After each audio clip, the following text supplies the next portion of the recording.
nandito, ginagyan ko ng tag. 11 projects.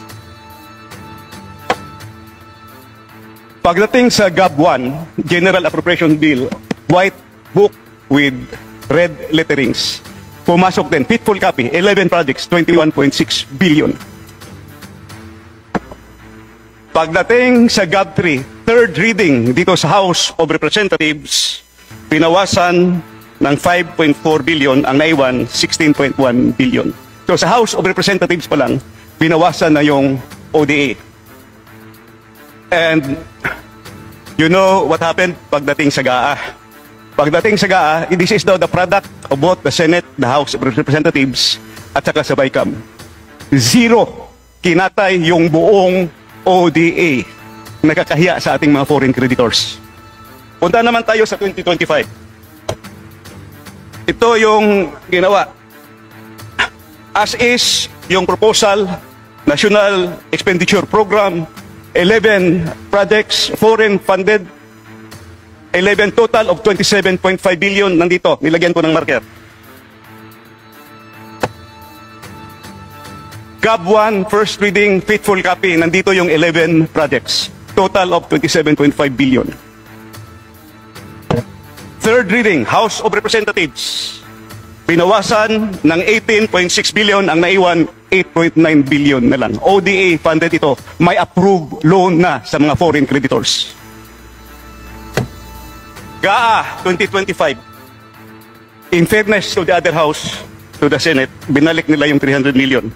So yung 8.9 na naiwan dito sa House, naging 9.2 billion. Walang binawas pagdating sa Senado, pero ang overall total, ang nabawas is 67% of the flood control budget, which are big ticket. Pag sinabing big ticket, malalaki ito. These are the, kung baka super highway, dito dadalo yung maliliit. So what happened to the ODA projects? It's very simple. Tingnan nyo lang. Nawala yung big ticket projects at nagsusulputan na parang kabuti yung maliliit na projects. Makita nyo yan sa budget. In other words, gichap-chap yung ODA foreign funded projects pumunta sa maliliit na mga proyekto. So, sino ang members ng Chap-Chap Gang dito? So, I have 3 questions for DPWH.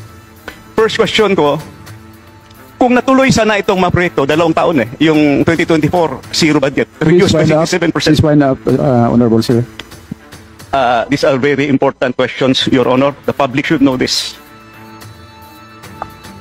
First question ko, kung natuloy sana itong mga proyekto na ito, could have this help solve the problems in Metro Manila? Kasi nandito yung Metro Manila Flood Control Project at saka yung Pasig Marikina Channel Improvement. Second, sayang wala si Secretary Bunuan. I'm going to ask him sana dito. Did Secretary Bunuan reported this to the President? Kasi kung 2024 pa lang, na zero na yung ODA, sana hindi na mangyari yung 2025. Di ba? Last question para sa DPWH. Can we still avail of those loans? Kasi nagbayad na tayo ng commitment fee. So, Secretary Vincison, I know you are a finance guy also. Sayang yung long term, kaya nga malalaki yun, big ticket, long term project. Saka ito, may study talaga. Kompleto. Pwede ba natin i-avail yun? At saka yung maliliit na project, yun na lang gawin nating Government of the Philippines counterpart. I hope we can do that. So, yun po, yun lang po ang matanong ko. Sana meron pa akong isang question, hindi ko na lang idagdag. Let's hear from DPWH, Madam Chair.